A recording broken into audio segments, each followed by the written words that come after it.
I was thinking, there's John Lennon, hasn't played for years, hasn't been on stage for years, and then suddenly he goes with no rehearsal with a band that never played together before. And does a concert. That was scary. And I thought, well, he must know what he's doing. Okay, we're just going to do numbers that we know, because we've never played together before. So no sound check, no rehearsal, no nothing. And that's the way it sounds, too. And so we just started playing, and it was very weird at first. I couldn't hear Eric, I couldn't hear John. The monitor system, it was really very, very hard. So, people now see those Toronto concerts, they have to really think of what a tough job that was. It was really hard. Thank you. The audience loved it. It was great. Most of the people on a concert, they still know of the old Beatles. They would have loved to hear all the old Beatle tracks, and he didn't do that. So they loved to see John anyways. I think they were very polite too. In particular, when Yoko came and was singing, then it was very, very hard. If it wasn't John, I think they would have thrown tomatoes on stage. And it's funny because me standing behind Yoko, I got a completely different feeling, because for me it was an amazing thing she was doing. She was screaming, and I really felt she was trying everything to express this hurt and this wish to have peace on earth. And I think that's, you have to say one up for Yoko.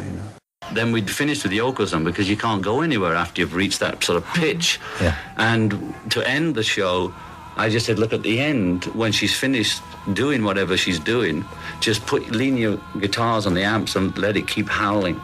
And we can get off like that, because you can't very well go jing like the Beatles and bow at the end of screaming and 50 watts of feedback.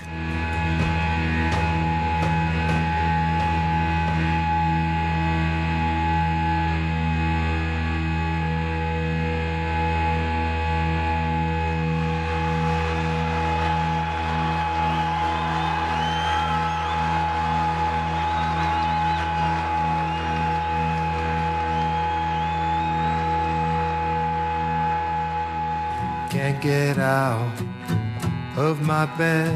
There's a thought crime running through my head. Can't take these rules, and people are fools who believe what they read and believe what they see, believe what they see on the TV. Opinions are like iPhones. Hello, welcome to episode 18 of Glass Onion on John Lennon.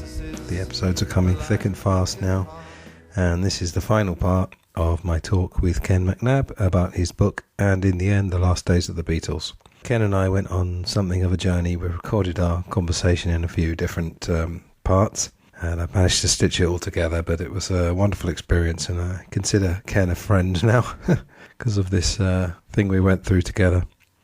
Anyway, what you just heard there was, first of all, Klaus Voormann and then John Lennon talking about the Live Peace in Toronto concert. Well, the album was called Live Peace in Toronto.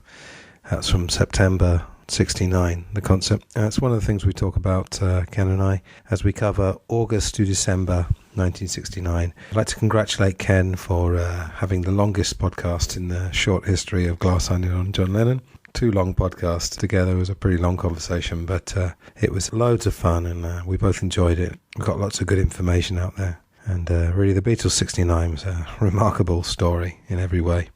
There was just one thing I wanted to mention, actually. At some point in the conversation we talk about the Paul is dead thing, and Ken sort of mentions conspiracy theories in general. Now, I don't know, we didn't discuss in any depth his attitude to conspiracy theories, but I mean, I come off as kind of dismissing that one. I don't think, that Paul McCartney did die in 1966, but I would like to say that I've kind of built a reputation in alternative media. I've only done a few podcasts on being open to the fact that conspiracies do happen in society. And, 9/11's a contentious one for sure, the moon landings as well. But JFK, I mean, I don't know what the recent poll was in America, but well over 50% of people don't think that Lee Harvey Oswald acted alone. So I just wanted to kind of clarify my position on that. I don't dismiss non-mainstream media theories, and I'm not saying Ken McNab does. I said we didn't discuss it, but just wanted to say that.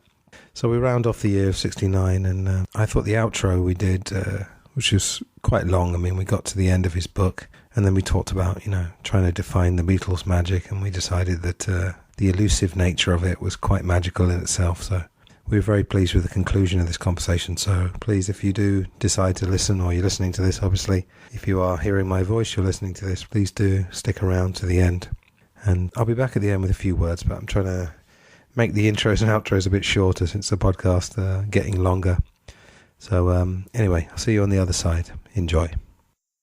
Okay, so let's move into August. I think we already mentioned the tennis match, which is hilarious. Can you just start us off? What was happening in August? Well, August is a really bittersweet month for the Beatles. The whole story, Antony, begins to pick up serious pace July and August through recording Abbey Road. During this month was the very last session that the band ever did as four guys in the studio working together on one song. And so for a lot of fans, that's a pivotal moment in the band's history, because never again were the four of them in the same studio at the same time. After they split up, there were numerous reunions of maybe two Beatles, three Beatles, but they were never ever together again in the same room at the one time. It's also the month that the Abbey Road sessions were actually concluded. And the interesting thing about that last session is that the last song that they worked on was I Want You, She's So Heavy. So the irony is, in a sense, for a lot of fans, is that the last song that they worked on was a John Lennon love song to Yoko Ono, who a lot of people think, had a key role to play in the divisions that broke up the band. Whether you believe that or not is another discussion, really. But it's also the month in which, famously, the cover of Abbey Road is shot, around about August the 12th, I think it was. And again, for the book purposes, I was fortunate enough in being able to speak to people who were there at the planning process for that. I mean, everybody thinks they just rocked up on the morning, and Ian McMillan, the photographer, set up his camera and shot off 6 frames, and that was that. But, according to one guy I spoke to who was involved with the band at the time, it wasn't quite as spontaneous as that. There was a bit of pre-planning going into it. So all that was interesting. And as I say, a lot of things, again, the story does pick up a lot of pace in August, as well as the band finishing up Abbey Road and finally agreeing on a structure for Abbey Road. I mean, John was a bit of a reluctant conscript for the medley. He really wanted the medley to be on the first side of the album. In fact, at one point, he wanted all the Lennon songs on one side of the album and McCartney-led songs on the other, which was really a non-starter. But eventually, he did agree to compromise and agreed that the medley would be on the second side, and the last track of side one would be I Want You, She's So Heavy. So, there was a lot of agreement. It was important for them to finish up the album, and I think when they all listened to it, they were maybe surprisingly pleased, maybe surprised themselves about how good it actually sounded. Somebody could perhaps correct me on this, but I think it was the first proper stereo album that they had done. All the other albums had been mixed and mono. You'll maybe know more about that than I do. Other important things to realise that from a family point of view, Paul McCartney had his first child in August. Linda gave birth to Mary McCartney. So, I'm sure Paul would put family before music. And so for him, that was an important staging point in his life, and, to have a child of his own with Linda. And of course, as you wind through the month, we talked about this earlier, about the events that were taking place in 1969. America had Woodstock, which was a huge event, obviously. And over in the UK, they had the Isle of Wight Festival, and they were fortunate enough to tempt Bob Dylan out of semi-retirement and headline this great gig on the Isle of Wight. 200,000 people trekked to the Isle of Wight to see Dylan.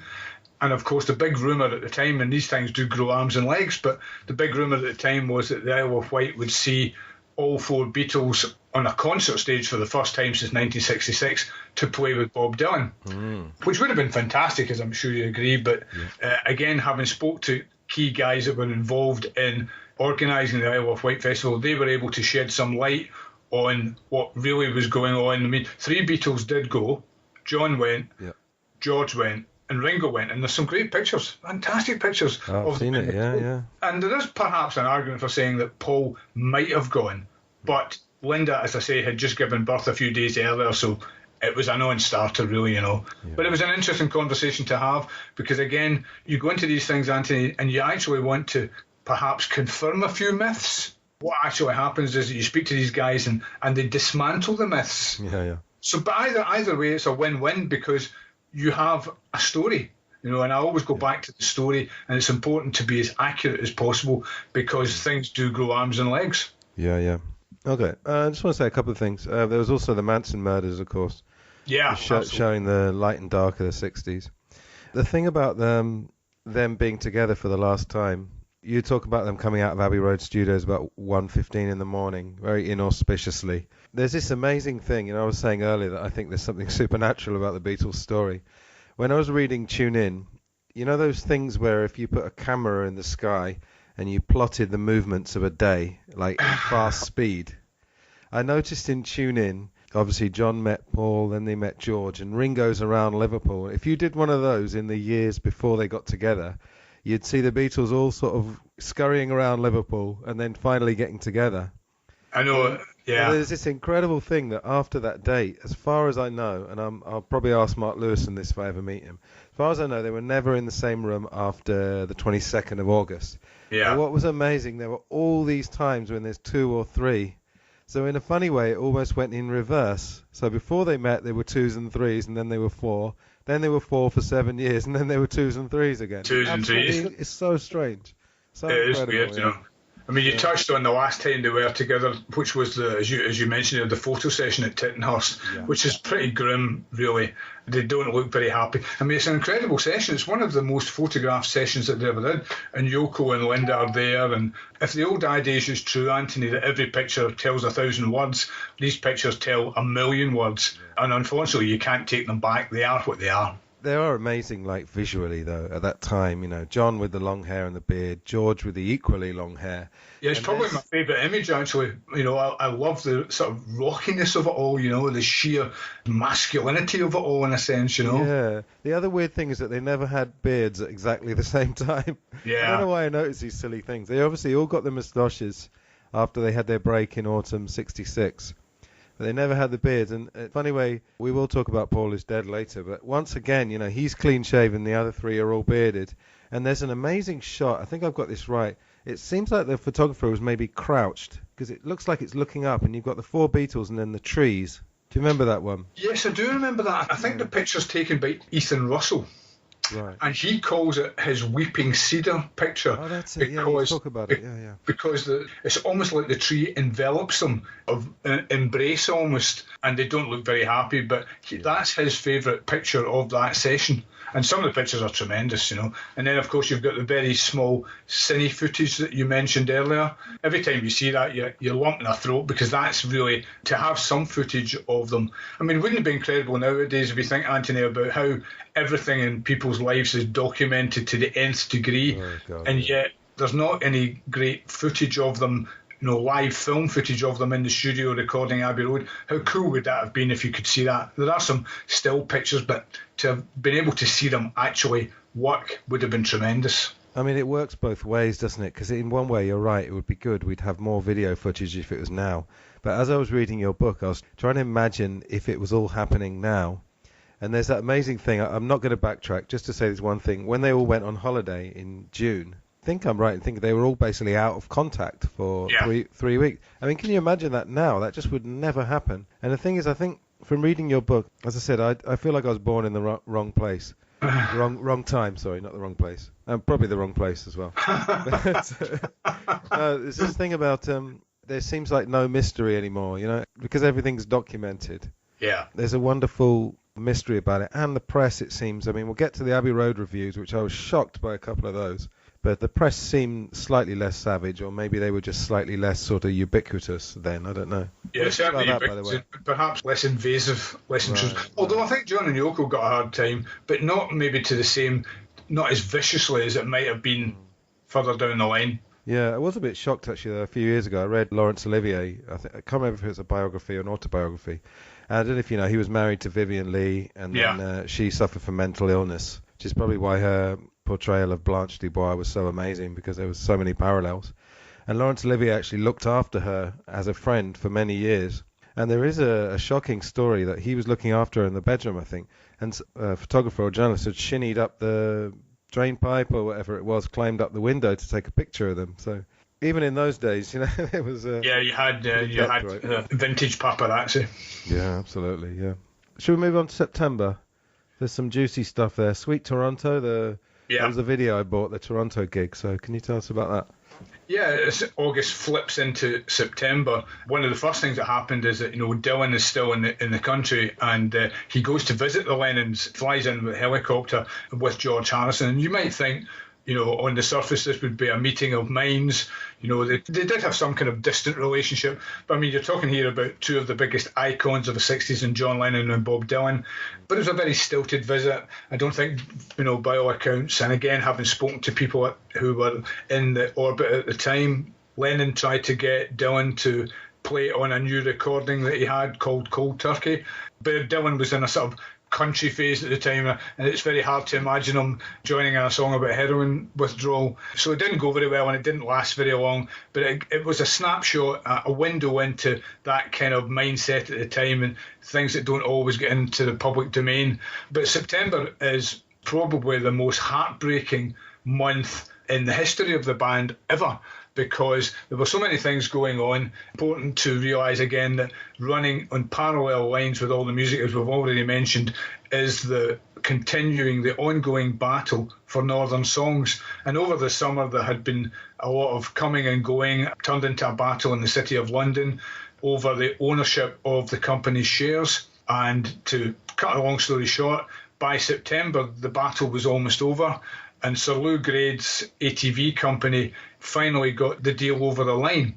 So, in essence, bottom line here, in September, Alan Klein was forced to hoist the white flag in his battle to ensure that Paul McCartney and John Lennon retained ownership of their songs, and he lost the battle. And when I mentioned earlier about context and trying to put into context things that happen in 1 month that have an impact further down the line, well, this is one example of it, because all this had been taking place in the preceding 4 or 5 months or so, and when the deal was finally done and Sir Lou Grade had 51% shareholding, which gave him controlling share in the company, Alan Klein then had the very awkward job of having to tell John Lennon, I'm really sorry, but I've lost the fight for your company that owns your songs. The upshot of that is that John Lennon and Paul McCartney no longer retained the ownership of all those songs that were the soundtrack to the 60s. And that was a heartbreaking moment for John, because he's very sentimental about his songs. You know, he can argue with Paul on so many different levels, but when it came to their songs, the two of them were definitely on the same page. So he had this terrible moment where he has to say to Lennon, I'm really sorry, but I've screwed up here. Now, you know, I always think of John as a volcano trapped in ice. You know, you're not quite sure which John Lennon you're going to get, and there were other issues going on in the sideline. You can imagine the scene. By the way, I'm really sorry, but... Yeah, incredible. Well, Game of Thrones fans would call it Fire and Ice, wouldn't they? Correct. Oh, absolutely. Is there anything you and I don't like? Yeah, effortlessly topical I am, yeah. Yeah, I just watched it, actually. I managed to I basically didn't hear anything about it. I managed to avoid everything. I just watched it. Really, the last man on Earth? I know. I just watched them one a day until yesterday. And that's another tangent we won't go down. We'll but talk about that later. Yeah, we will. We're just going to add, as an important addendum, and again, to put everything in context, 24 hours after Lennon's told that he's lost ownership of Northern Songs, there's a meeting at Apple. And that meeting at Apple involved John and Paul, Ringo was there, Yoko was there, Klein was there, and the purpose of the meeting was to sign off on a new deal for Capitol Records, which ordinarily would have been fairly routine had it not been for the fact that Paul, you know, starts to talk about, well, where are we going as a band?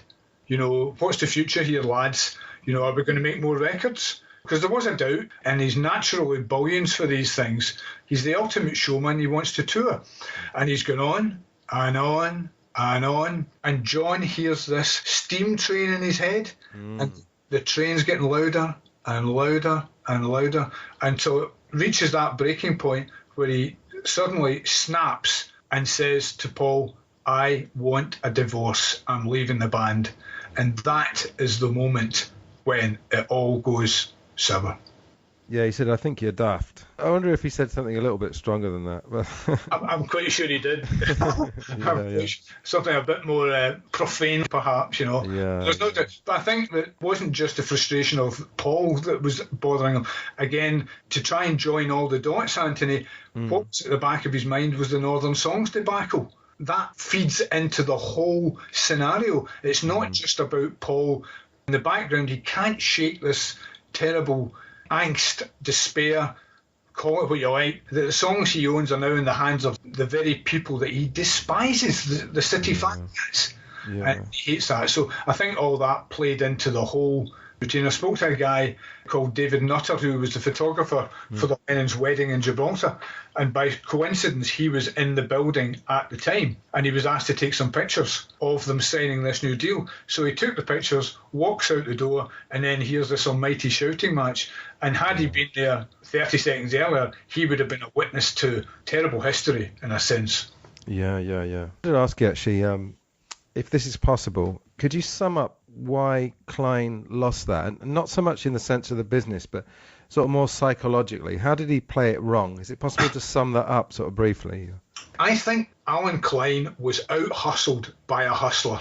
Right. So Lou Grade was no shrinking violet when it came to wheeling and dealing and tough boardroom decisions. And he was the people that he was negotiating with, they were called the Consortium, and they held a tranche of shares in Northern Songs.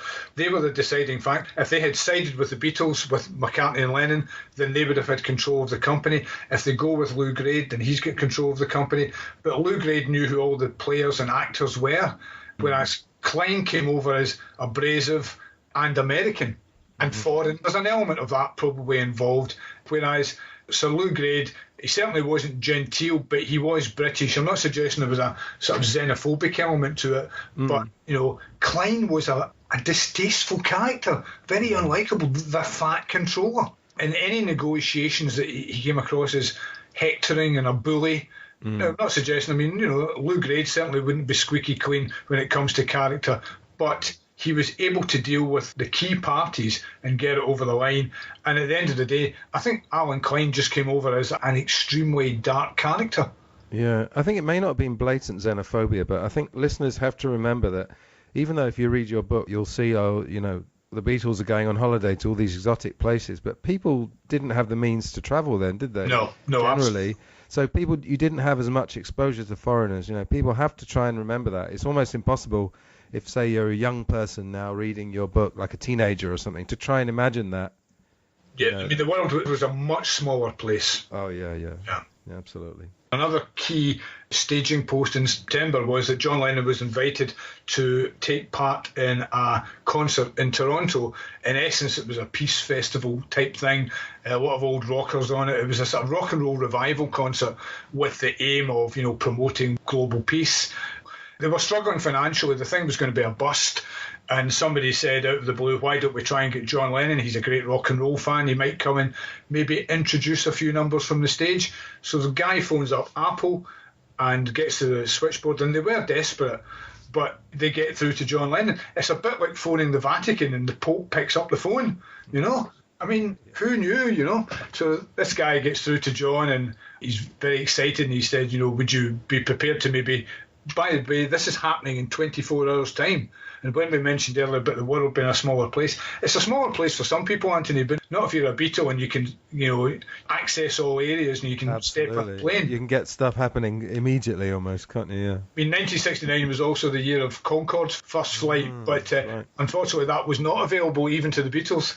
But anyway, so John listens to the conversation, is quite animated by it, and then he says to the guy, he said, well, you know, I'll come, but, you know, can I bring me band? We'll come if we can play. And, of course, the guy on the other end of the phone, he thinks he's talking about the Beatles. Oh, my band, yeah. Yeah, my band, you know. He thinks he's about to pull off the show business coup of the decade. But what John really meant was to bring an ad hoc group of his own, not the Beatles. But that doesn't matter. If you've got John Lennon on the stage, then all of a sudden the outlook, financial outlook, becomes much clearer. But, you know, the idea of it actually happening, and it did happen, but John nearly called off, and it was a bit harum-scarum.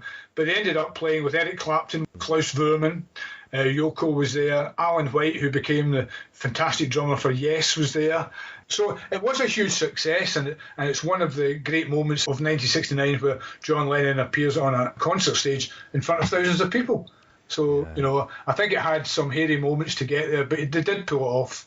Oh, I mean, it's incredible, yeah. I mean, have you ever heard Klaus Voormann talking about that? I love Klaus Voormann's voice, first of all. He's got this very kind of soothing, calming voice. And he describes it so brilliantly. I don't remember exactly what he said, but he said, I'm here with John Lennon. We've had no sound check. Alan White apparently just walked up to that drum kit, had never used it before. Yeah. And Voormann says, I'm here with John Lennon. Yoko's doing her thing. It's fucking amazing. And he said, but I thought, wow, it's John Lennon. He must know what he's doing. He wouldn't agree to this, And it's a brilliant description. And, of course, they're lucky in a way because with 12-bar, I mean, you play a bit of music, 12-bar rock and roll, when you say, we're going to play Dizzy Miss Lizzy in A, it is actually quite easy to follow the chords. Yeah. Stuff like Blues is a little bit tricky because it's not actually a 12-bar. He's in the key of E, but he sticks a G in there somewhere. In true to form, it's not quite. Absolutely. Yeah. But I remember watching the Sweet Toronto video. I was about 14, and even then I was wondering, what's wrong with John Lennon? Because it was a bit strange. They said they were throwing up. Do you think that was a combination of nerves and something else? Or? Yeah, I think it was a combination of nerves and something else, And I had a word with Klaus, actually, a lovely man. And by all accounts, he was petrified with nerves because it really was the first time proper. There had been a small thing in Cambridge with him and Yoko, but it really was the first time where he'd stepped out there on his own without looking to his, what would it be, his left, and sees Paul and George, and he looks behind him and he sees Ringo, and all of a sudden it's all down to you, And it was a bit raggedy, but I think the sheer sight of seeing John Lennon on a stage with his all white suit and the big beard, I mean, it's just fantastic, Yeah, wasn't Clapton in the middle of heroin addiction as well? He was. That time? Yeah. God, can you imagine the scene? John told Clapton during just before they went on, I could have gone to Brighton or something like that, Yeah. Could have made my life easier, but the pull of a concert maybe was too much for him, I think. Yeah. Shall we move on to Abbey Road, the release of Abbey Road? Yeah, again, September is a month of heartbreak because John officially says that I'm leaving the band, but things move so quickly. At such a pace. But on September the 26th, Abbey Road is formally released in the UK. It came out in America 5 days later, but it came out, and the interesting thing about when you research a project like this, Antony, is that a lot of things are buried under time, in a sense, They're buried under the rubble of time and memory. So when you go and excavate some of these elements, you find things that are really surprising. And what I found was that when you look at some of the contemporary reviews for Abbey Road, they're really not very good. Yeah. Some of them are excoriating. They really do denounce this album as second rate, nothing like the White Album, which is not as good as Sgt. Pepper. This is a band in terminal decline. I mean, when we look now at Abbey Road and how it's hailed as one of the greatest records of all time, rightly so. But at the time, contemporary reviews were lukewarm, to say the least. Yeah. Kind of make a case against it being the best Beatles album. I'm going to play a little bit of devil's advocate here. I mean, I do love the album. It's never actually been my absolute favourite, although it's always up there. Basically, I'm between Rubber Soul, Revolver, White Album, and Abbey Road, with Sgt. Pepper not far behind. Yeah, I would agree with that. Yeah, I just wonder. Obviously, the medley is amazing, and there's someone put a video on YouTube of just the vocals of the medley. It's stunning. It's like 20 minutes. It's just the vocals only, from You Never Give Your Money, I think, through to the end. There might be a case for saying it's a little bit slick. One of the reviews I read in your book was, you will enjoy Abbey Road, but it won't move you.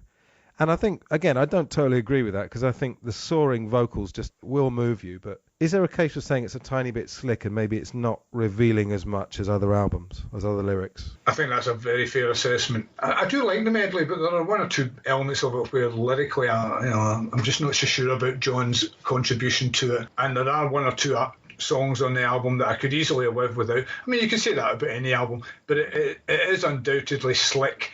George Martin's back at the helm. You can hear McCartney's fingerprints all over it in terms of its slickness and its adroitness, if you like. And that may well have jarred with Lennon at the time, who, if you look at something like Cold Turkey, you could argue is almost like a precursor to punk rock with its primitiveness. and also Yoko comes from that avant-garde world, it's bound to influence him. So I can see where some of it may have jarred with him a wee bit. You know, it's like one man's fish is another man's poisson, Antony. Very good. Because, you know, I mean, I love the White Album, although some people might say it's a bit, you know, it's more like 4 solo guys. I don't really agree with that. It's hard to rank albums. I mean, I wake up every day and my mind can change. I do love Abbey Road. It wouldn't be my favourite, like yourself. I do love Revolver. I do love Rubber Soul. I think Hard Day's Night is a sensational piece of work for its time. But Abbey Road, again, is maybe another stepping stone in the band's musical growth. I mean, Ringo Starr's musicality in Abbey Road is unbelievable.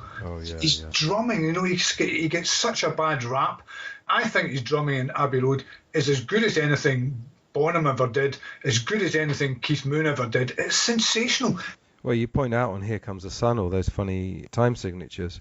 And Ringo's come out, you know, all these isolated tracks which are now on YouTube. Yeah. Again, it's just another world. I mean, it just opened up this world. Where would we be without YouTube? Yeah, exactly. But Ringo's coming out of that better and better. I think Paul as well, maybe with the harmonies. But, I mean, they're all coming out of it well. But Ringo is really getting his due belatedly for me. Yeah, I agree with that. It might be interesting to hear the reissues, to hear whether the Giles Martin has moved the drums up even more front and centre, because you can certainly hear it in Sgt. Pepper. The drums were much more prominent, I thought. You're the musician, I'm not, but untrained ear. The drum in Here Comes the Sun. We've heard that song thousands upon thousands of times. I promise you, see if you listen to the drumming on it, it's sensational. Yeah, well, I was just listening to a podcast with David Bedford, because I'm actually going to be meeting him tomorrow in Liverpool, which is going to be sensational. And he was talking about, he sat down with a bunch of drummers who I think they didn't actually know, believe it or not, they didn't know Beatles music that well, or he played them some obscure songs. And also people in tribute bands, they try and play along. And they hear Ringo do a fill on the first verse, and then they get to the second or third verse, and they're expecting the same fill, and then there's something else. And that's what I do in my music, in my own way. With my producer, who's luckily is also a Beatles fan, I said to him, let's do the same thing. Don't waste a single second, and don't make any 2 verses or any 2 choruses exactly the same. Yeah. Stick something new in. And that's one of the things they all brought to it, but Ringo especially. And with Cold Turkey, did it come out that month or was it recorded that month? It was recorded around about that month. The month ends, just to try and sort of bookend that month for you, in a sense. The month ends, of course, with Abbey Road coming out. And, of course, unless you really are Men Are From Mars, then you'll know that image. And, of course, you know, it shows the 4 of them in this tableau walking across the road. And it seems such an innocent thing, but unknown to millions of fans all over the world. When you see Paul McCartney Song's shoes, that, you know, it's a perfectly innocent-looking picture, an image of the 60s, but unknown to millions of fans at that time. Picture gave out the suggestion that Paul McCartney was literally a dead man walking. Yeah, that. Well, all I was actually going to say about Cold Turkey is that there is a case for saying, and I've heard other podcasters say this, that the Beatles individually actually stopped sort of breaking new ground at a certain point, and that their stuff in the 70s was good, but possibly wasn't so groundbreaking. But I think Cold Turkey and this sort of minimalist, I love the Plastic Ono band. In fact, my band in Madrid, the Backfield Plan, was actually kind of modelled on that, in that we had a core of 3 members, and then we had bass and drums whenever they were available. So it was a constantly, slightly changing thing. But also with Yoko's stuff, I mean, her stuff, if you listen to a whole album like her Plastic Ono band or Fly, I don't know, it's a bit tough to listen to all of it, because you kind of get the point very quickly. And then it's just more and more howling and screaming. But some of it is incredible. And Klaus Voormann again said in Toronto, he said, you know, Yoko did her screaming and it was incredible. It was so primal. I sound Spanish there, don't I? Anyway, he's saying it really was incredible. Because when she's howling, interestingly, later on when Cold Turkey comes out, as you write in your book, John, of course, denies that it's about heroin, and of course they just had the miscarriage, and you pointed out in your book that, you know, when Yoko's screaming, that could be about the miscarriage, it could be about the bombs that dropped on Japan in the Second World War when she was a little child. So, you know, there's value to that, wouldn't you say? I would say, you know, I think you have to just respect people's if that's her musical vision of what she believes an artist to be, then, what's the harm? I mean, you don't have to listen to it. If you don't like it, then don't listen to it, I know she's a very polarising figure within the Beatles story, but, I don't really have any issues with it. I quite like some of it, actually, I try not to be a closed book with music. So, yeah, it is a tough sell sometimes. Controversial in Double Fantasy. I actually really like her stuff on it. Maybe she just found her moment because of that kind of era, B-52s and that kind of stuff, It's a tough listen, but, the guys that played with her, I've never heard Clapton put her down, Yeah. Shall we move on to Paul is Dead? I'll let you go first. I've just got a couple of comments. I mean, there's a lot we could say about that, but go on. Do you want to go first?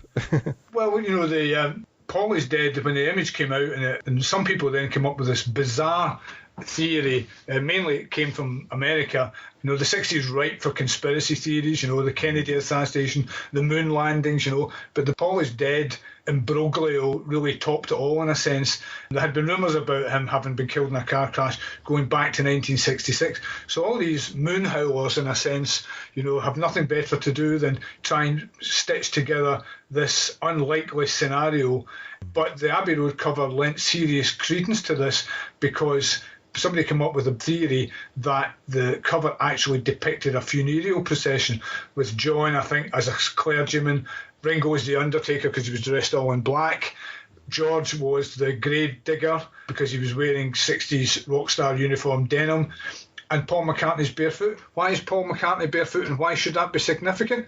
Because in some European cultures, it's a sign of a corpse to be barefoot.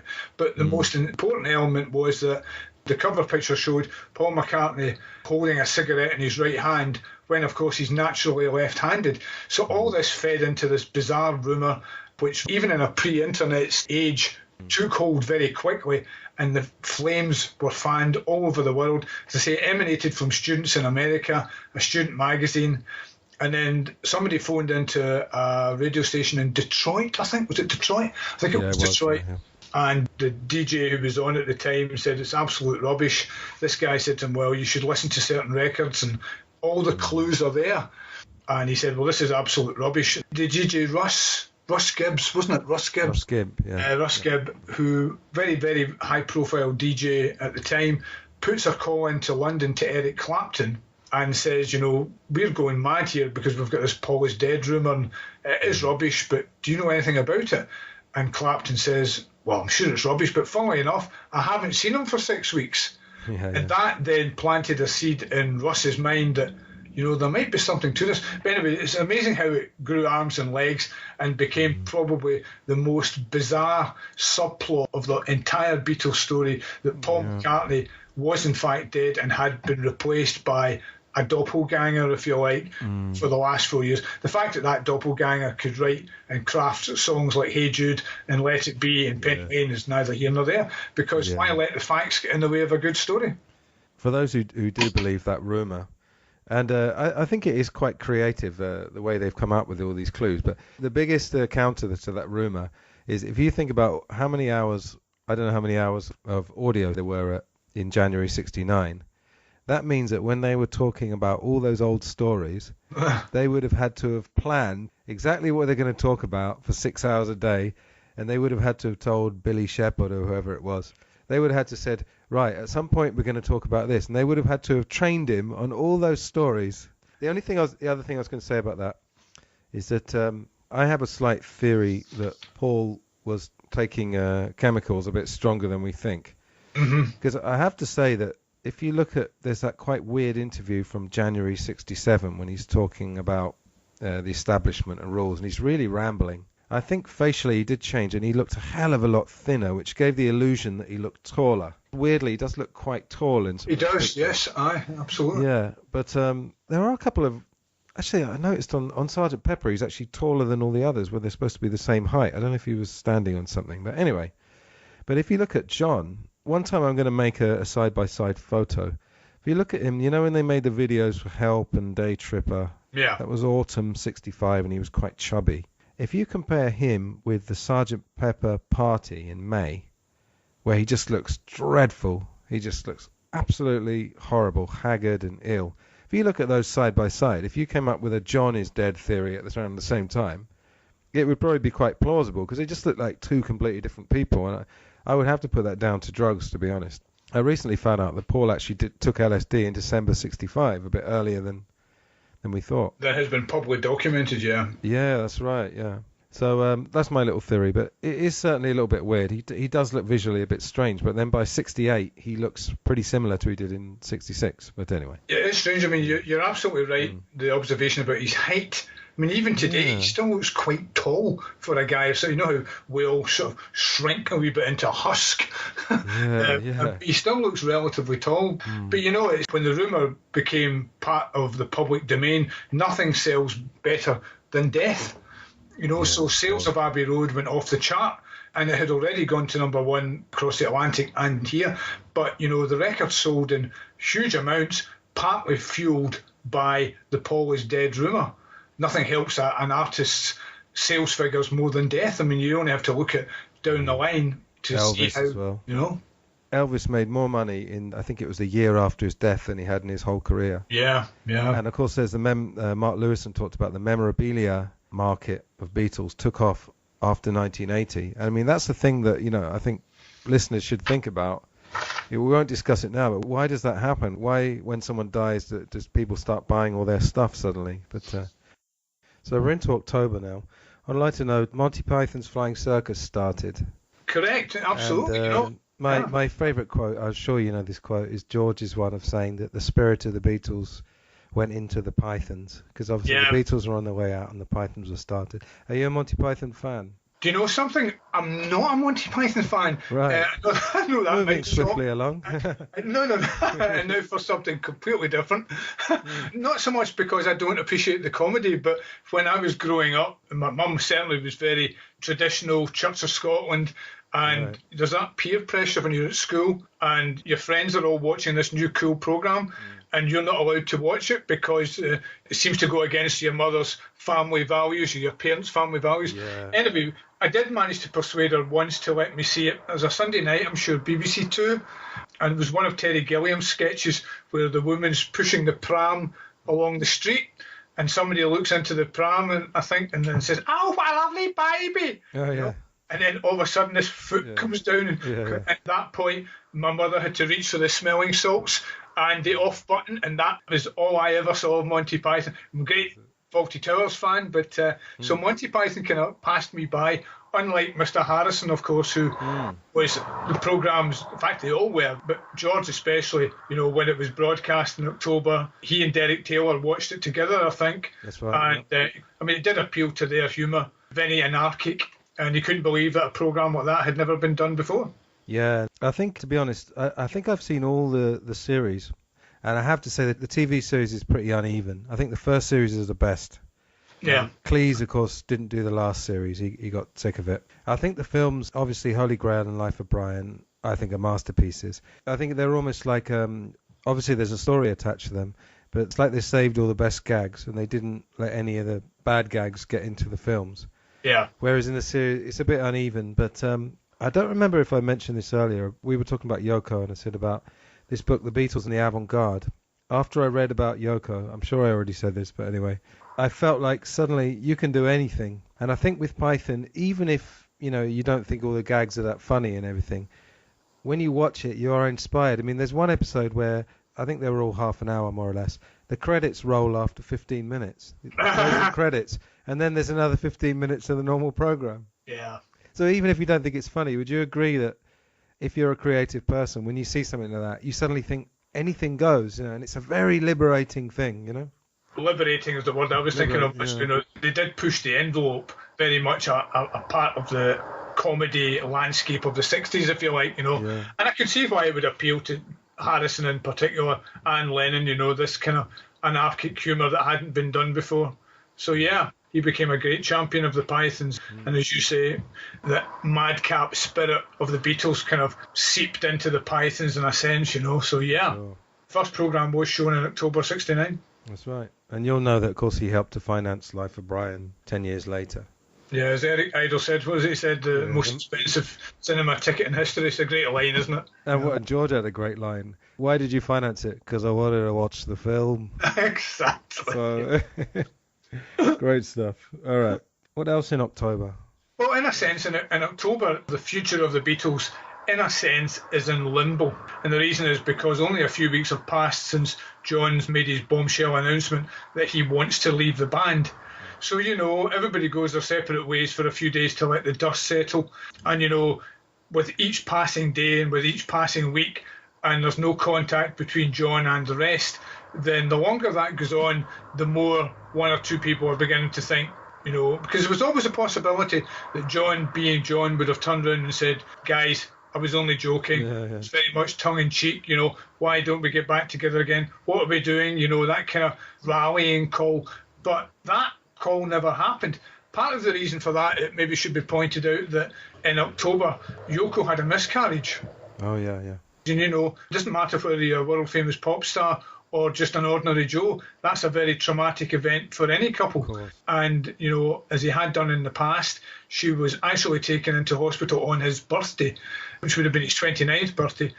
And John, being John, refused to leave her side, so he slept beside her on the floor for a few days, I think. But whatever the complications were, she lost the baby, and that wasn't the first time they'd had a miscarriage. So that would have been a very traumatic thing for him to have to deal with, and her. And that may have fed into his mental dynamics at the time, that perhaps, she comes first and Beatles come a long way behind, really. So, that would have been part of his thought process, probably for a good part of that month. People have to remember that at the end of the day, although we like to raise them into sort of demigod status, we're talking about two normal people here as well. Yeah, of course, yeah. Now, a couple of things about that. Yeah, what you're saying earlier about John being very impulsive. Not only could I imagine him changing his mind, but I could imagine him changing his mind as if he hadn't said the other thing almost. He's done that before, or he'd done that either before or later in his life. To say, oh, come on then, what are we doing, as if he hadn't said that. And the thing with what you're saying, you're absolutely right. Obviously, Yoko gets a lot of criticism, and in the Fred Seaman book, he was talking about after John was killed, Yoko just carried on as if it hadn't happened, and clearly that's a coping mechanism. Yeah. And we've got to remember, can anyone imagine being next to your husband and seeing him shot dead? Whether he's John Lennon or anyone else. She's been through some serious trauma, so if she has some flaws in her character, even now.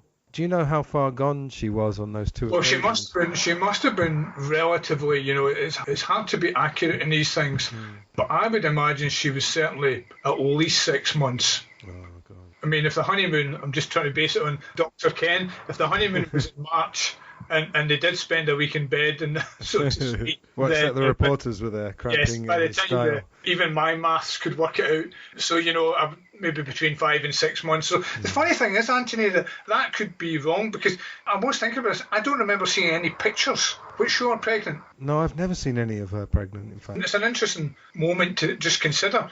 I mean, if you remember the Tittenhurst session, Linda McCartney is clearly extremely pregnant because she has a baby that month. But Yoko doesn't. So, we could be, doing both of them a terrible disservice. Could well be that she was only 3 months. But the trauma was real, I'm sure, for both of them, having to deal with that, with the glare of the media and all that. Not maybe quite as intrusive as it might be today, but it's still a traumatic thing to have to deal with. Yeah. I think it was back in '68 when they recorded the heartbeats, wasn't it? Yeah. I mean, that's incredibly moving, and that's I have to be careful I say this. It's also a good piece of art, meaning an affecting piece of art. Yeah. I mean, can't possibly listen to that and know the context and not be slightly moved by it, Yeah, absolutely. I mean, she's an easy target for people, but I always say everybody's entitled to their opinion, But these were different times, and people maybe have to put things in a certain context, It's very easy to mock people, but, you walk in their shoes and they believed in what they were doing was artistic, then fine, Yeah. The one thing maybe to mention about October that maybe again to try and paint a picture of where they were at the time is that obviously Paul took the news of John's announcement very badly. I think he said at the time that, everybody's jaw slackened a wee bit, and even having the time to digest it. One of the things that Paul did was that he took off to Scotland for the first time, really. You remember he has this farm in a very remote part of Scotland on the Mull of Kintyre. It's not a song, but it is a stretch of beach And, he took off there primarily to escape Paul is Dead fury, which was really just taking off in America at the time. And when you factor that into the whole equation about John leaving the band and is that the band over, I think Paul, and I remember speaking to Ray Connolly about this, London Evening Standard journalist who was very tight with the band, and he made the point that round about that period he thought Paul McCartney was on the verge of a nervous breakdown. So the best thing for Paul to do was to pack Linda's daughter Heather, his new baby Mary, and Martha the sheepdog, mustn't forget the sheepdog, into a Land Rover, and they took the high road and drove all the way to Scotland. Yeah, 600 miles, right? 10 hours. Yeah, it's a long way, by the way. Yeah, somebody wrote that he probably felt like death when he got there after that kind of drive. No frills attached. That's the thing. We were saying Yoko's very maligned. Paul, of course, has been much maligned. Partly, he said one of the great crimes he did was that he stayed alive when John Lennon died. Yeah. There's other things. I mean, the thing about changing the credits of the songs, I don't think that did him any good when he tried to do that in 99. But, that sort of stereotype persisted for many years that John was an artist and Paul was a sort of salesman or something like that. The great PR man was always the label, Yeah. But even that he wasn't that artistic, which is just absolutely ridiculous. Or that he didn't have a quote-unquote artistic personality, that he was quite straight. But, if John Lennon had gone to a farm and this kind of thing, they would have all said, oh, John Lennon's so organic, wouldn't they? There's a lot of things, if you trace it, if John Lennon had done it, it would have been spun in some way. And Paul McCartney did it, and it's spun in another way. And the thing with having a nervous breakdown, like you said, when Many Years From Now came out, the Bars, but, again, he was maligned for that because people said, his sole motive was to make him look cooler than maybe he was. But, I've actually checked quite a lot of stuff that's in that book. And, he was doing avant-garde stuff before John. It was, yeah. Yeah, and, he was doing a lot of things. And he was going to, those minimalists. Is it Luciano Berio? And I think he even was aware of John Cage before John was. Well, because Paul lived in London. He was, if you like, the urban Voltaire of the music scene, that he was very much in touch with all the things that were happening. And at the time when he was involved with Jane Asher, he spread his wings into theatre. He was involved with IT, it was International Times, the underground paper. So, it's very easy to pigeonhole artists and guys in a band. Right from the start, they were pigeonholed. But, Paul, I understand why he's a bit peeved at his own caricature and how he's portrayed. But I think you're absolutely right. Paul could push that envelope just as much as John, just not perhaps in the same public manner as John might have done, But anyway, the only point I was going to make is that Paul is an artist, and he does, display, I don't know what the word is, artistic personality, He's a lot more than people think he is. Yeah, he went to Scotland and he was clearly in a bad shape because, as he said himself, and you reference Many Years From Now, where he talks about having to, he was starting to exhibit all the behavioural traits of an unemployed man because he felt redundant. He felt, is this the end of the band and what am I going to do now, So he starts to, he doesn't shave in the morning. It's much easier to reach for the bottle of whiskey as it is to reach for the cornflakes. And that's not McCartney. I think there was a slightly avant-garde element to him, but his own impulses maybe dragged him back from artistic avant-garde, but he was clearly in a bad way, and Lennon hadn't been in touch, and every day you begin to think, well, what do I do now? Is the band really over? Is my life over? What age would Paul have been in 1969? 27? Here I am at 27. Am I washed up? Will I ever be able to write another song without John critiquing it in some way or other? So all these natural self-doubts crept in, but as I'm sure as the weeks went on, Linda was the steadying influence, and it helped to put the genie back in the bottle in a sense. That's it, yeah, absolutely. The other thing in October I wanted to ask you about is absolutely fascinating was Jimi Hendrix offering a bass spot for Paul for a collaboration with Miles Davis. Yeah, I knew that. Sorry, just going to say, I knew that Jimmy and Miles Davis were planning to get together, and that would have been incredible. I feel like it probably would have. Do you know the album Bitches Brew? Yeah. I feel like it probably would have sounded something like that, but probably with even better guitar than there was already. But how close did they get to that? Well, it's hard to know how close it came because the telegram actually arrived, I'm led to believe, the day before he set off for Scotland. So the probability is he never saw it. But it does raise the question, what if? You know, I mean, he was clearly very friendly with Hendrix. There was a genuine respect with each other. He still tells the story in concert about, you know, Hendrix opening up with Pepper, the intro for Pepper, 2 days after the album came out, blew him away. So there was a genuine love and respect there between both men, and it would have been interesting, and that there would have been an avant-garde element to that, I think, because these three guys, a lot of jazz influences there, you know, and it might have veered into a more free-form jazz territory, but it never happened. But we can all close our eyes, and if you can imagine the three guys like that playing together, would have been interesting. Yeah, when I was reading it, it suddenly flashed through my mind what they should have done, because John, George and Ringo, it seems, would have been pretty happy to have kept playing together.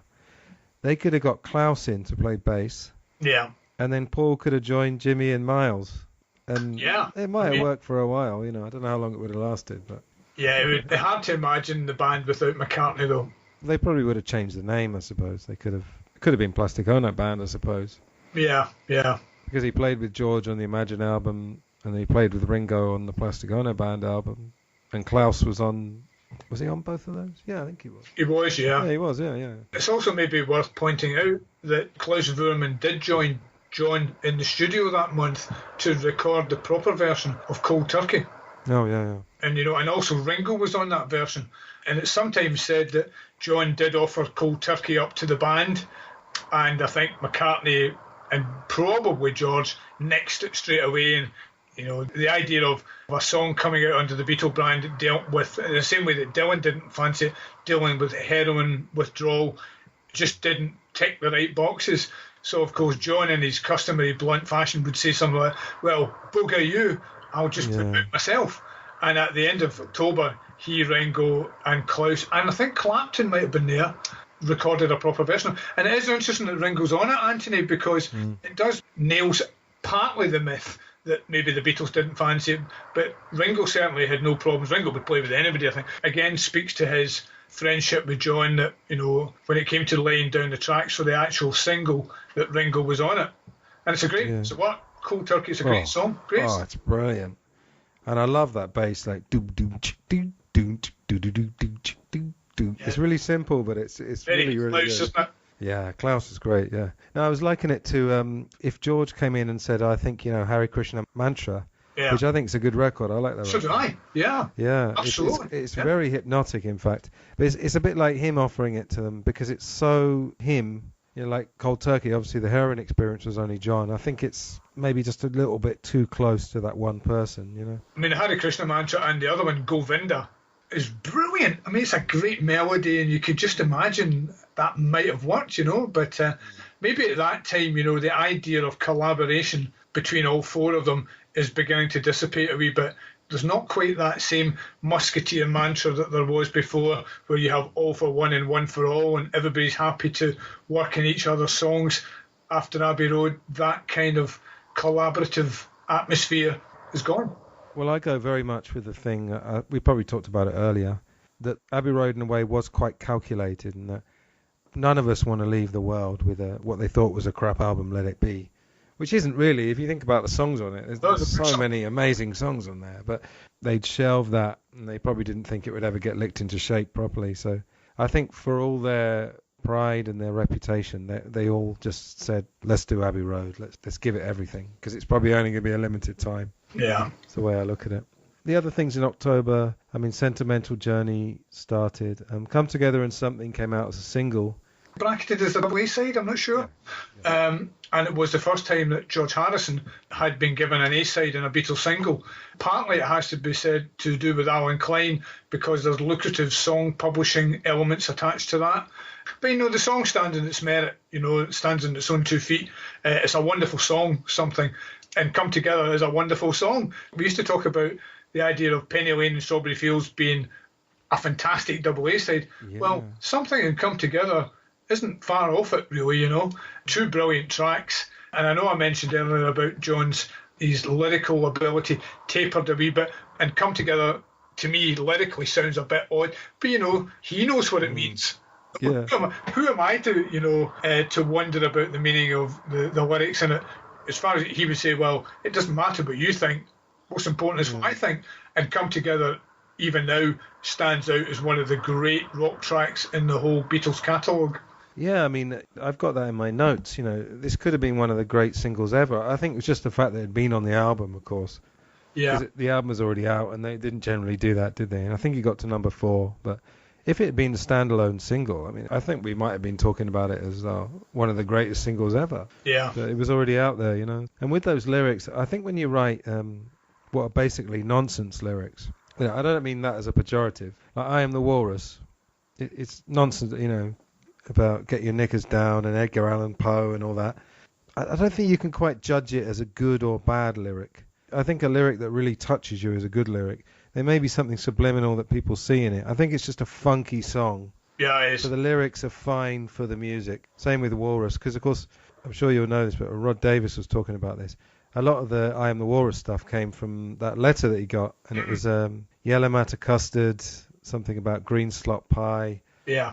Something about that. It was some like thing that Quarrybank students, the boys used to sing it to the girls apparently to gross them out. It was talking about a cup of sick and things like that. And he basically took that. So I mean, I think in I Am the Walrus it absolutely works. It just works. You know, interesting thing for me about Come Together is it may well be, again, a great example of one of the last times of Lennon and McCartney working together, because the song was reminiscent of a Chuck Berry song. I think it was Can't Catch Me. Yeah. And this is the thing about Paul McCartney. He has an encyclopedic knowledge of pop music. And he heard it right away and said to John, look, you know, do you not think this sounds like... And he said, well, you know, maybe. And Paul's contribution to that song was to slow it right down. And as a musician, you'll appreciate what they call the swampy bass effect of it. Very much. That sort of voodoo pulse, you know, which is really, that rhythmic element makes the song. But it's a great track, you know, it's a great song. You can analyse it to the end of time, but the bottom line, it's a great song. Yeah, and of course John had an agreement with Maurice Levy that he would record some of Maurice Levy's songs, his publishing. And when he did You Can't Catch Me for the rock and roll album, this is very perverse, very John Lennon. He made it sound like Come Together. And it sounds really like it, his version, whereas Chuck Berry's version, it's so fast. It's like, it's that kind of tempo. Yeah. It doesn't really sound that much like it, but you got to be careful, haven't you? Well, unless you're Led Zeppelin, then you can just get away with it. Exactly, just take it. Yes. Anyway, November. I've got so many things here. I want you to pick what you think are the most interesting, so you go for it. Well, I was thinking November again. You've still got this fallow period, which is, you know, we're now nearly 6-7 weeks down the line, and the future of the Beatles is still hugely unresolved. I mean, Paul's more or less incommunicado in Scotland still. He's in a remote part of the country, and I think he thought he was fairly detached from the whole bubble of society. But there's always somebody who's going to try and make the effort, because if you can get to Paul McCartney and even for 5 minutes to talk about, you know, is he really dead? I mean, you know, there were some serious moon howlers out there who thought he was dead. So there were a couple of guys from a magazine called Life magazine who managed to track him down in Scotland at the beginning of November. And it didn't go very well because, you know, McCartney's quite understandable reasoning was that I'm up here, I'm on holiday, I'm not working, this is a private moment. And of course, when he saw them, he was most unhappy, chased after them with a bucket of rainwater, threw it over them, while the guys, you know, one reporter, one photographer, still snapping away the pictures. The pictures will not look good. So the bottom line was that he agreed to speak to them for 2 minutes as a quid pro quo, though, don't publish the pictures. So he gave them 2 minutes, and during that interview he talks about, you know, the Paul is dead thing is nonsense. I'm obviously still alive. I'm taking some time out to be with my family. I've got a new baby. Quite understandable, really. But during the interview, almost under the wire, he says, you know, the Beatle thing is over. I hope to be able to still make music, but the Beatle thing is over. I married Linda. John married Yoko. We didn't marry the same girl. And, you know, these comments, when they were later reproduced in the magazine a few weeks later, went completely under the radar. I mean, I can't believe that. Why do you think that was? Well, I made the mistake of saying to somebody that Life magazine was a relatively low circulation publication. Somebody quickly corrected me and said, no, it wasn't. It had quite a mass circulation in Western countries, America and in Britain. But it was a very specialist magazine. It wasn't sort of pop medium, if you like. And for some reason or other, it flew under the wire. Now, Derek Taylor, the Beatles press officer, he's aware of what McCartney said. He's waiting for his telephone lines to the whole world. No, and it never happened. And you have to bear in mind that John, when he said in September, I'm leaving the band, Klein managed to persuade him not to say anything because it would jeopardise future deals with Capitol and, jeopardise the band's aura, the band's mystique, might affect sales. So John he very much stuck to the Beatles' omerta. He didn't tell anybody, even though he's the most visible Beatle, he's the one that gives all sorts of interviews for his peace campaign, and not once did he let the cat out of the bag. And yet here we have Paul, not dissimilar to his LSD announcement of a few years earlier, where Paul lets the cat out of the bag. The difference is that this time, incredibly, nobody picks it up. And it's amazing. And I think it's an interesting element of some of my research that you're telling people that nowadays and they think, how did that escape public attention? So, Paul actually did reveal to an unsuspecting world that the Beatles had broken up, but nobody saw it.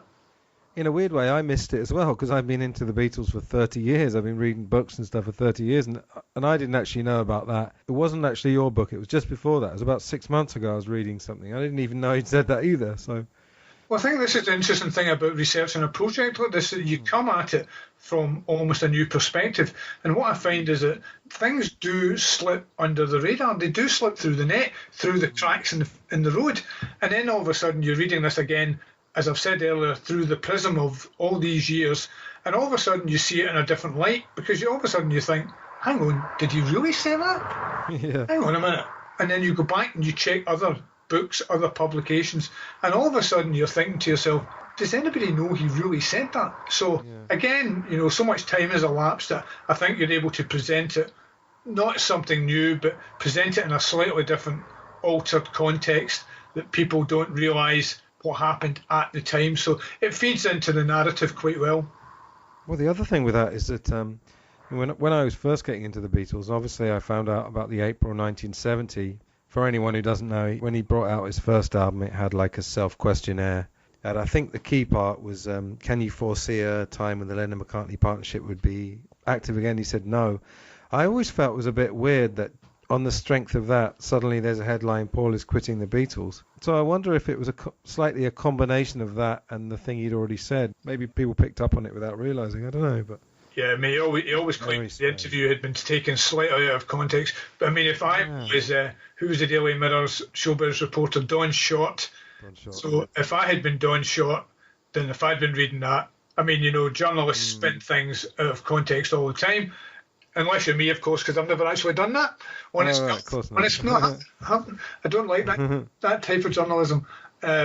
But I can see why they would do it, And let's face it, you're trying to sell papers in the days when it was easy to sell papers. And Paul is quitting the Beatles is certainly a headline for the Times. Yeah. All right. What else is there in November? Oh, well, of course, Maclen, the company, issued their writ against Northern Songs. Yeah, I think they had just realised that they had been royally screwed by the loss of Northern Songs, and I think when they started to look at the nuts and bolts of their own agreements, they saw an opportunity to either delay it or just to gum up the works. So Maclen, it's very complicated, Antony. I know. Yeah. I mean, it's layers upon layers upon layers, and they did start to sue ATV, I think, over some clause in Northern Songs, and it all comes down to money. It's a bit like Watergate, follow the money, but it's so labyrinthine that it's really hard to get a handle on all the business activities. I defy anybody to try and get to the kernel of it, but yeah, there were lots of legal writs and affidavits flying around. Yeah, well, I just spoke to David Bedford, and he was explaining the Pete Best quote-unquote sacking, which actually wasn't a sacking. And he was trying to describe that. When I put the podcast out, hopefully you'll be able to make some sense of it, because I was getting very confused. He explained it very well, as best as you can, but very, very complex, as you said. Yeah. It's interesting to note in November that while the Beatles were a band in a cryogenic chamber, that John Lennon's own artistic profile was reaching a huge arc, in a sense, through a happy accident, because it's important to remember that 1969 politically, right across the globe, there were huge changes happening, none more so than in America, because of America's involvement in the Vietnam War. You know, public opinion had really shifted against the Nixon administration, which had come into the White House in January '69, and the youth of America and the youth of the world were very much opposed to America's involvement in Vietnam.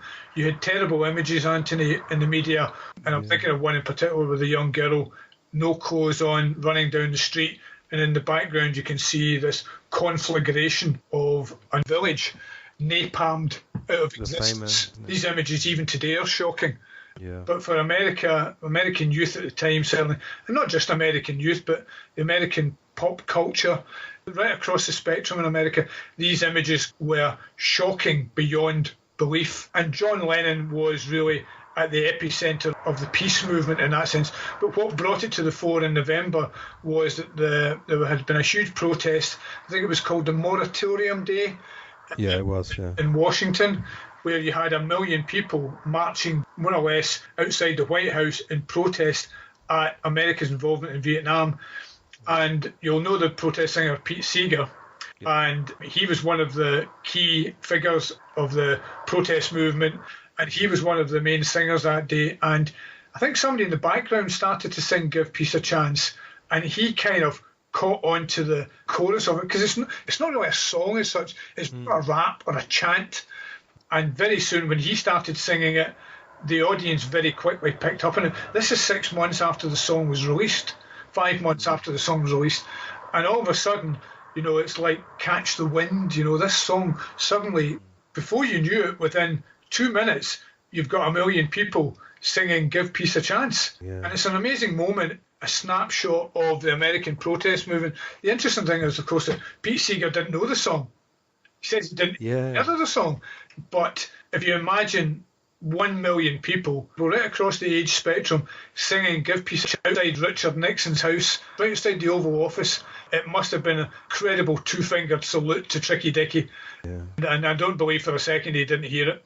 But it wouldn't have made John Lennon very popular with that administration, unfortunately. But it's a great moment. And John was on holiday in Athens, and it's not like today where you have instant communication, but he saw it on television while he was on holiday in Greece, and of course couldn't believe that all these people were singing his song. Yeah. Actually, I was looking through my notes. I made some notes on the events of the year, and I've just got here November the 12th. Seymour Hersh, who's a journalist I've got a lot of time for, he broke the My Lai story. Now, for people that don't know, in March '68, My Lai was when the American soldiers killed, I don't remember how many, a couple of hundred villagers. It was the kind of thing that was very difficult to cover up or justify. Yeah. It was really out there. And as you were saying, you know, people were seeing these images on the TV. Of course, that doesn't happen anymore. Nowadays, we have quote-unquote bloodless wars. Yeah. Like Iraq, for example. It's all very in terms of what you see on the TV, they may as well be bloodless, you know. I don't suppose you know the date of that, the moratorium. Yeah, it was. I'm sure it would have it was November 15. November 15 strikes up. So I wonder, I don't know for sure, but there must be a connection there, because it was 3 days earlier that Seymour Hersh broke it. But yeah, amazing times, like you said. I mean, we were saying earlier, I don't know if we were saying it off mic or on, things seemed a bit more real those days. Yeah. Everything seems a little bit virtual these days, you know. I mean, we can't complain, because this is the reason you and I are able to talk and do this without me having to come to Scotland or you having to come to... Well, that's the thing. Technology is a wonderful thing. But yeah, you're right. You know, these images, when they are broadcast into people's living rooms, must have shocked to the core. And it certainly elevated John Lennon to that exalted position as the Pied Piper of peace for his generation. And Give Peace a Chance, even today, would still resonate with an audience who wanted to protest against government action in foreign countries. Yeah, absolutely. Okay, shall we move on to December? December is significant anyway, as being the last month of the 60s, of course. But what was happening then? Well, that's really the page is beginning to turn on the end of the 60s. It's funny how we're talking today, because today is the 50th anniversary of the moon landing. You know, that's right. Yeah. Incredible, really, when you think about it. But for the Beatles, there's certainly a realisation with Paul, George, and Ringo that the game's up. and there's no going back, or at least it would be very difficult to go back. There had been little communication between them and John, if any, but that didn't mean that John was invisible. In fact, if anything, he was highly visible, because he was involved in lots of. John was happy to put his hand up for any causes, whether they were dubious or not. One of them was involved with a guy called James Hanratty, who was convicted of murder in the early 60s, and John was convinced there had been a miscarriage of justice, so he was quite happy to take up that issue. But he was also involved in pushing his peace agenda. It was also the month where they started to do the War is Over poster, the Great War is Over if you want it poster, in every city in the world, so he was really promoting that agenda, and that was taking up a lot of his time. And people were beginning to take him seriously. His profile, or the perception of him as a madcap pop star from March, when he spent a week in bed for peace, all of a sudden people were beginning to take this guy seriously. And it's interesting in November that he was nominated for the title of Man of the Decade. Didn't go down very well with some people who saw him as this, outspoken pop star. But John's profile as a serious peace activist was really beginning to gain some traction.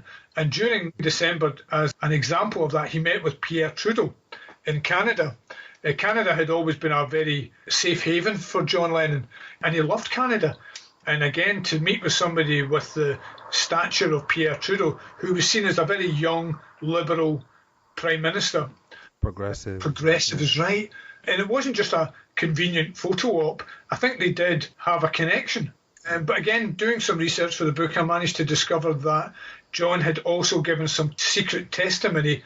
When I say secret, it sounds like very clandestine, but he had been asked to give some testimony to a Canadian government commission on drugs, because Canada, being this, as you said, progressive country, they were looking at decriminalising certain drugs, and they thought they would just ask John what he thought.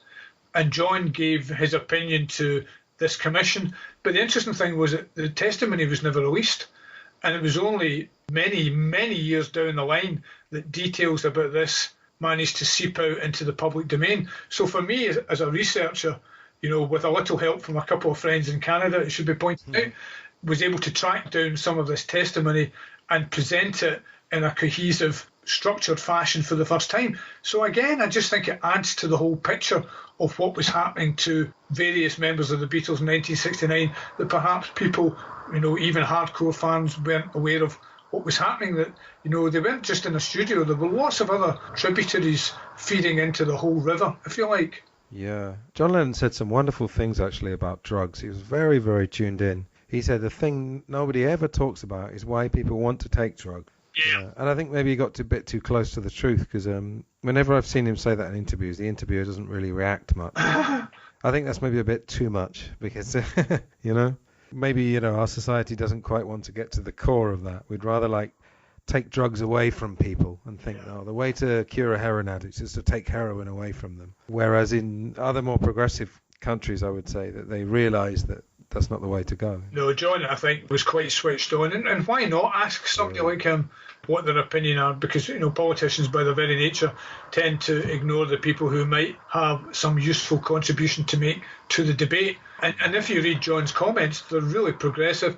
They're not flippant in any way. And I can see why, again, through the distance of time and space, why somebody like him and Trudeau would connect on that level, on an intellectual level and on a political level. For sure. And with the Man of the Decade thing, I always find it fantastically ironic. Have you ever seen that thing at the beginning of 1960, that a newspaper, they took a photo of the inside of Gambier Terrace? Oh, yeah, and it was called Beat Horror. Yeah. And I'm never quite sure, actually, whether John Lennon's in that picture. One book said he was, but then you can't quite make out exactly.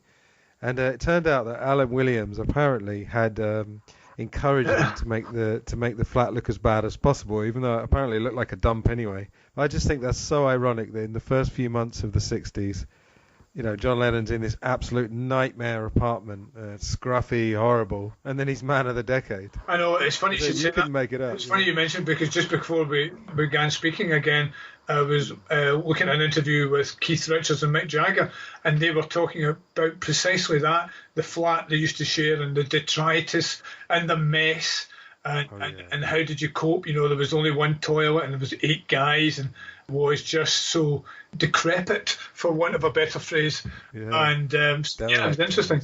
Yeah. Yeah, that was Edith Grove. Yeah, you're absolutely right. Yeah. There was Mick, Keith, and Brian. Yeah, just living in absolute squalor. But yeah, maybe we could use the word earthy there. That's a nice, more polite way of putting it.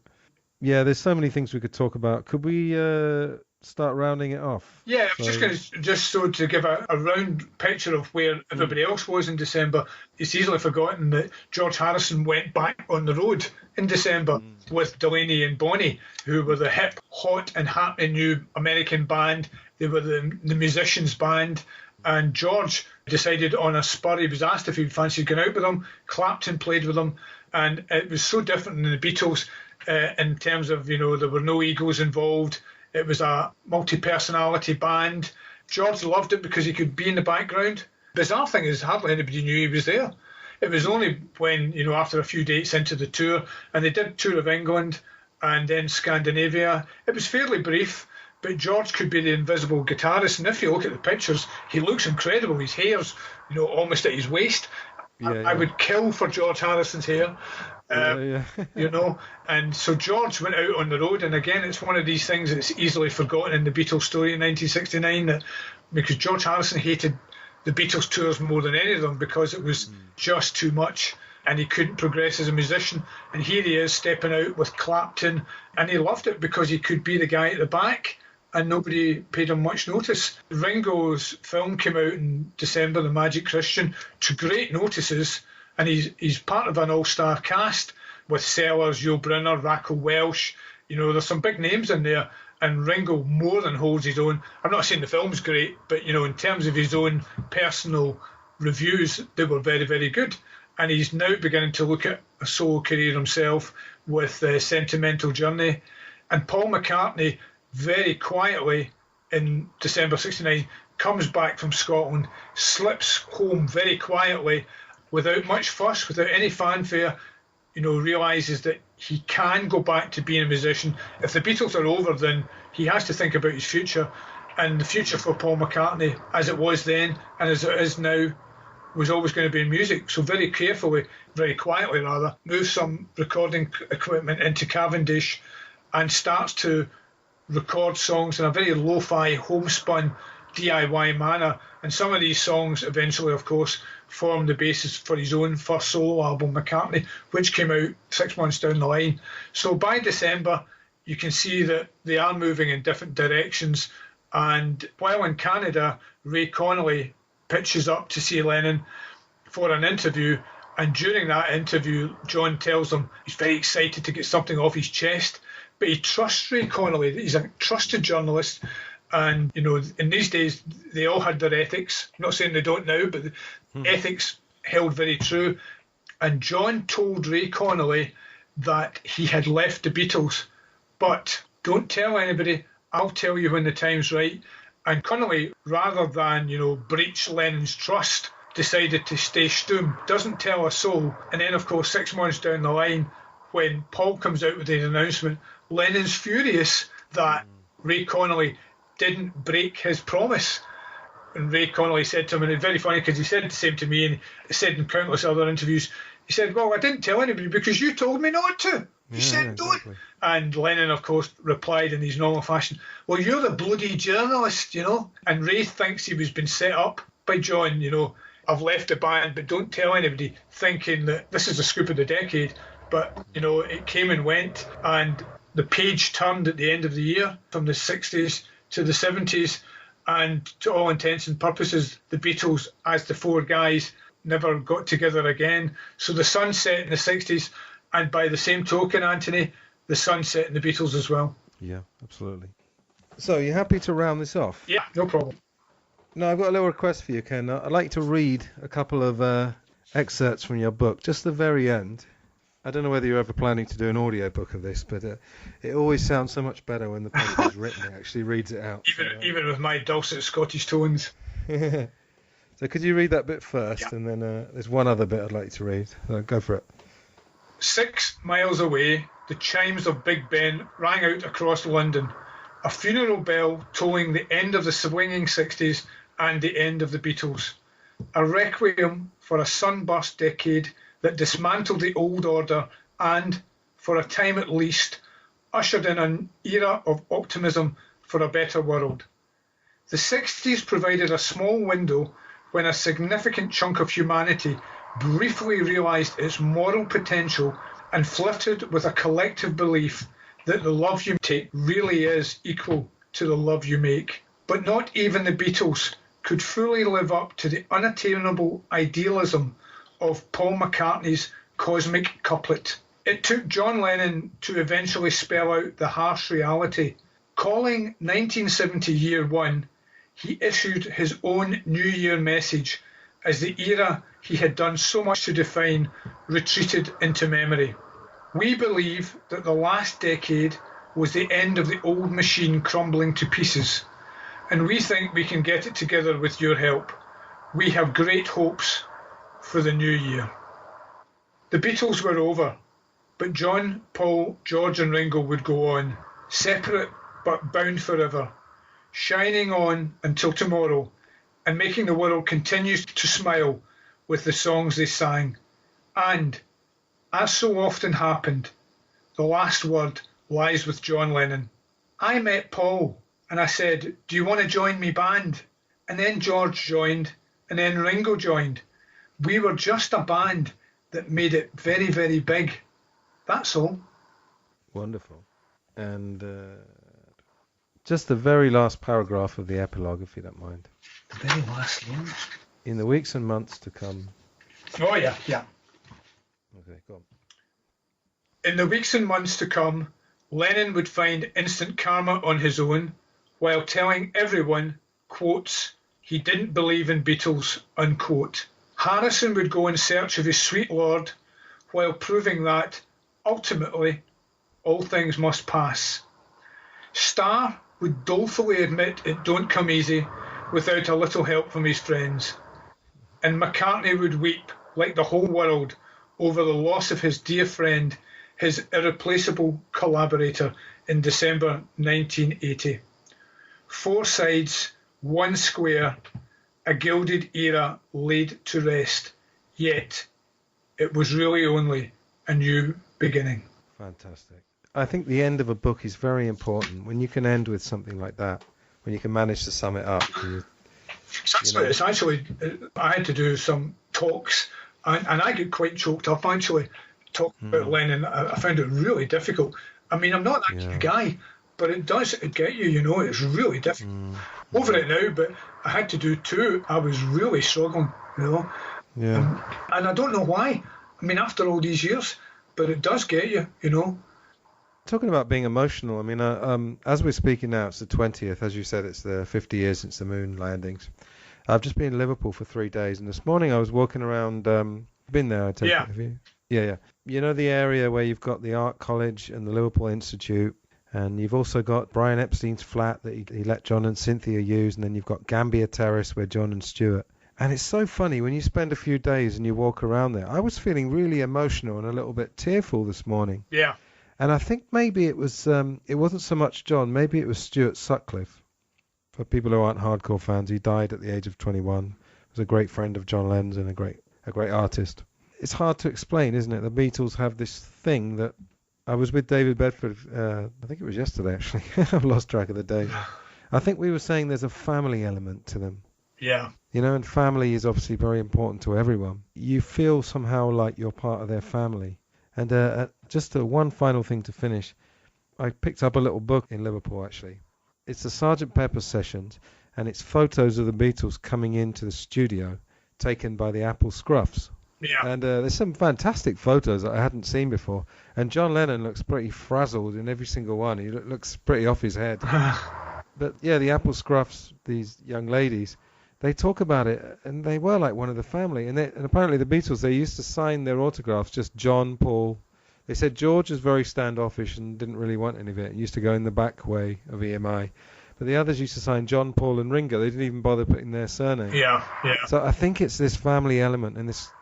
They seem to just encompass humanity. I don't know. Could you give us what's your conclusion to the whole thing? Well, I think that they touched all our hearts, and it's not just the. I watched a thing today with Dave Grohl and Jeff Lynne singing "Hey Bulldog," and Dave Grohl made the point that the Beatles were his mother's favourite band, and now they're his favourite band, and they're now his daughter's favourite band, and it panned out to the audience, and his young daughters and the crowd singing away to, of all tracks, "Hey Bulldog."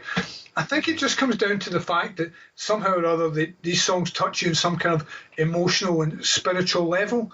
I was listening to Let It Be this morning. I've heard that song thousands of times, and each time I hear it, triggers something deep in my psyche. It's like a hymn to the world. But see, at the end of the day, the bottom line, I think the story of the band is fantastic. I've always been intrigued by the story. But see, at the end of the day, it's the music that endures, the songs that survive. And at the end, the bottom line, Antony, these songs make us happy. They make us happy. Yeah, they do. There are Beatle endorphins released all over the world. Not just, I can say that about any band and lots of bands, but they're my boys, and they'll always be my boys, and they make me happy. Maybe one of the things is pulling off the trick of being commercial and sort of artistic at the same time. Yeah. Because that's a tricky one to pull off, When I say artistic, I mean, not to say that other people aren't, but how do I put this? Critically acclaimed and popular at the same time. Pushing the envelope, but reaching millions of people. I did the National Trust tour yesterday, the Mendips and Fourth Limb Road. And I've done it 3 or 4 times before, but it's one of my favourite things. And we were in, Paul McCartney's front room, and there's a picture of John and Paul, the famous picture of them playing I Saw Her Standing There. And for anyone who hasn't done that tour, they've put Mike McCartney's photos in the positions where they were actually taken in the room. Uh-huh. So you can see on the photo a little bit of the fireplace. So you know that they were in that spot. And then the lady who was the custodian who was doing the tour, she turns on a radio or stereo or something, and out comes 1, 2, 3, bah, ding, ding, ding, ding, and I saw her standing there, and the whole room, all of us, even me, again, I've heard that 1,000 times, we're all just instantly lifted. I know. It's fabulous. It's got to be one of the great intros. That's when the 60s start. That raucous intro, 1, 2, 3, 4, and it's like a Learjet taking off, and it just goes, wow. Yeah, not even that one in particular. I mean, obviously, you're right. That was just because it's the first track in the first album, it just kind of goes, wow, Yeah, maybe they had a thing about intros as well, because you could do that with endless songs. You could strike up anything. Back in the USSR, the airplane coming over. Yeah. I mean, we could go on all night about this, but I think what I'm trying to get with this podcast is trying to capture this elusive thing. You said it's spiritual. I think it is. Part of the thing about spirituality is that it's not material. It's not something you can put your finger on necessarily. It's something that surges through you, And it does lift your moods. I mean, I can say that about music in general, but there's something about that band. Why are we having these conversations 50 years down the line? I guarantee you, long after you and I have shuffled off our mortal coils, that unless the technology improves, that I'm quite convinced that, maybe in 50 years' time, Antony, somebody else might be having this conversation about, remember that band from 100 years ago? I mean, how unbelievable would that be, But I do think that music will endure, and I think people will be talking about the Beatles in the same way that, some people talk about Mozart or Beethoven. I know it's a different kind of music, but it all feeds into the same melting pot. But there'll never be another band like them. It just won't happen. I love my other bands, but they're on a different level to anybody else in terms of their connection to their base, if you like. They'll never fade. They'll never fade. Yeah, one of the things you said earlier about... I'm just going to let the listeners in on a little secret that we've done these conversations over a few shifts. I don't know how long we've been going now, but it's all such great stuff. But one of the times we were talking earlier, I think you were saying that you were pleased that they'd finished where they did because it was kind of perfect. And you mentioned Fawlty Towers, and this won't mean anything to American listeners probably, but Fawlty Towers was made by John Cleese, who was obviously in Monty Python. They only ever made 12 episodes, and they're all gold, and they stopped. Yeah. And that's a good trick, and Ricky Gervais did it with The Office as well. 12 episodes plus a Christmas special, and he stopped. And it's a very difficult thing to do because it's very easy to keep going on, and gradually the quality goes down. But, Yeah. you know, I don't think the Beatles designed it that way. But what I was saying to you earlier about the fact they had one recording session in 1970 on, I think it was the 3rd of January. The Beatles. Because they were a 60s band. Yeah. You know? I think just the timing, you know, as I say, look at Abbey Road covered a band frozen in rock and roll amber, and that will never change, you know. But I can tell you something about the book that nobody knows about, is that I have a deal to publish it in America, which is good because there's a lot of really nice feedback from America, and that is the power of Facebook and social media. So thankfully I've got publishing deal which is yet to be inked, but I'm pretty sure it will happen. So hopefully if anybody is interested in looking at it in America, that very soon they'll be able to buy it in America rather than have to import it, if you like. So that'll be good. Yeah. All right, fabulous. And what are you working on next? Have you got any other projects? Well, I've got a project on the go. It's a bit embryonic. The premise is copyright Ken McNab, copyright Ken McNab. the premise is you started it, and it's looking at the most famous feuds in rock and roll music, and all the different bands who managed to achieve incredible success despite the internecine warfare that permeated their entire existences. So we've got about 20 bands. I can try and talk to people who, you know, without getting, I mean, I'm not going to get to Paul Simon and Art Garfunkel, but people who knew them at the time, the Everly Brothers, Pink Floyd, Yes, there's a whole, you know, world out there. So we'll see how it goes. Early days yet, but I've written 4 chapters and I quite like the words. To me, the words are everything. You know, if the words are no good, then forget it, you know. And I have terrible issues with words. And a lot of people have been really kind because you can't see it, you know. And a lot of people have been really kind and said, we really like the words in the book. I mean, I deal with words every day and it's horrendous. But they're also magical, aren't they? And you being a teacher, you understand the value of language and how important it is. And my son's reading Lord of the Rings just now. I've never done that. And it's brilliant. And he'll come up to me and say, you know, Dad, listen to this. And it's the richness of the language and the power of the words and the legacy of what they leave behind. And that legacy also applies to a band like the Beatles. It's the legacy of what they leave behind, and the legacy will never fade. It just won't. Yeah. You know? Yeah. Okay. There's plenty of other things I could say, but I wanted to let you have the last word. So, it's been a journey, isn't it? We've been through our own journey here, haven't we? Yeah, the last word is really a huge thank you to you for having patience to sit through me. You know, I was a bit concerned about, you know, people would think I was Sean Connery's illegitimate child, you know. So you want to get Capone? Here's how you get Capone. But it's been an absolute pleasure to talk to a guy like yourself who's so passionate about his subject, who's so enthusiastic. And, you know, and I've seen your stuff on Facebook and I can see why you've got such a loyal following of people out there who love what you do. And I think that you're important to help to keep the band's flame alive. Guys like you, new generation, it's really important. So I'd like to thank you very much for having the patience and the dexterity to listen to me chuntering on, as we say in Scotland, to such a length. Well, honestly, it was easy because every time we talk, I suddenly look at my clock and it's like we've done an hour. It's like, oh, okay. And I mean, we could have hours more. I was 16 when I woke up this morning. All right. I'm going to go full-time editing on my podcast this week because, you know, I'm going to India. Yes, when are you off? I'm going to India on 30th. Right, okay. For 6 weeks. I'm going to get to Rishikesh as well because I'm flying into Delhi. And Rishikesh is only about half an inch away, according to the map. So... but, you know, relatively speaking, in India, it's quite close, so I've really got to get there. But when you talk about writing a language, I mean, I write a little bit as well. I've got a blog and stuff. And one of the things I'm going to do is going to be a very minimalist trip. I'm just going to have probably a couple of books, some clothes, a guitar, and pen and paper, or whatever. And I'm just going to sit down. I'm just going to write what I see, you know, not really have any agenda for it and not think, oh, this is going to be this or that. It's a very pure thing. I mean, I love writing. You know, I've never written any books, but maybe you don't fancy trying to publish it somewhere? Well, maybe. Yeah. I'm just very bad at self-promotion. Yeah, me too. I need someone to be doing that for me. You know. All right. Well, thanks, and maybe we'll talk again in the future. Well, listen, that would be good. And don't be a stranger, right? Okay. You know, don't be a stranger. You know, India is nowhere near Scotland. But before you go, give me a shout, right? Let me know how you're getting on. Otherwise, if I get hit by a bus tomorrow, I will haunt you. I will come with you clanking chains, and you'll never be allowed to sleep. So please do not disappear off the ether, all right? Well, yeah, stick around next week because you've got to hear this podcast when it comes out. Well, any issues? It's going to take me a week. Any issues, shout, right? And one of these days, we might see you up here. It would be my pleasure. I'll do that. All right. All the best. Take care. Catch you soon. Okay. Adios. Bye. And there you have it. That was my interview/discussion with Ken McNab.